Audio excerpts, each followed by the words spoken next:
amigues, com esteu? Espero que us agradés el tutorial de la setmana passada i que si l'heu fet us quedés xulíssim. En aquesta ocasió el que he pensat és explicar-vos el que és un tipus de costura diferent. Ja us he explicat el que és la costura francesa, ara farem la costura anglesa. La costura anglesa és la costura, m'entendreu tots perfectament, la costura aquesta que hi ha a la part interior dels pantalons tipus texà, que és la costura més reforçada. La posen així perquè ha d'aguantar el roce i sigui molt més, com que té dues costures, dos repunts, és més reforçat.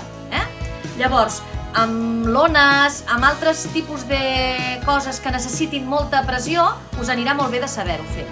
Les costures de les camises, si us heu fixat, també algunes les porten les d'home, la majoria. Ara us ensenyaré a fer-la. Vinga, comencem. El secret d'aquest tipus de costura és que hi ha d'haver primer 1 centímetre de diferència entre roba i roba i després passarem el repunt mig centímetre més endins.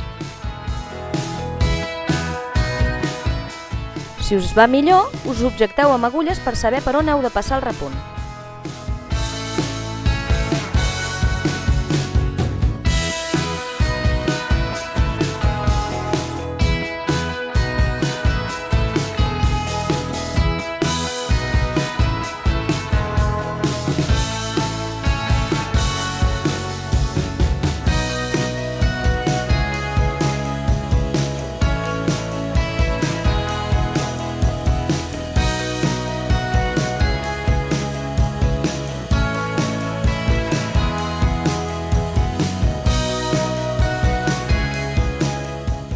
Mireu, us ho ensenyo millor. En un costat ha quedat 1,5 centímetres i en l'altre mig.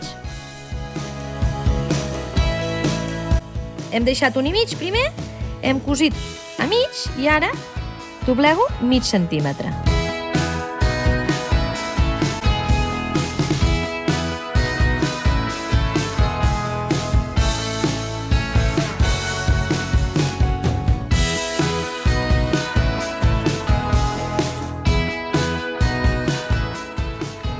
Ara que ja ho tenim planxat i perfecte, passarem un repunt just al canto.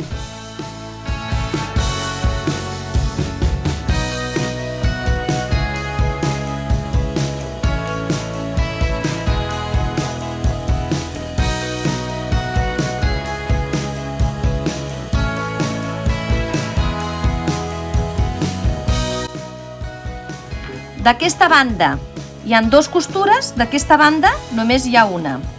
Us trobareu camises que estan d'aquest costat així. Algunes camises d'home venen així. I us trobareu, per exemple, els texans que venen així. Quin és el dret? Jo per mi és la dels dos repunts, però en llocs hi ha una cosa i en llocs hi ha l'altra. Hi ha dos repunts, és molt més reforçada aquesta costura de lo normal. Hi ha el doble de repunts. Si us ha agradat, doneu-nos like i subscriviu-vos al nostre canal. Penseu que a Instagram teniu molts continguts extras que no estan a YouTube i que també li podeu donar una ullada i segurament us agradarà.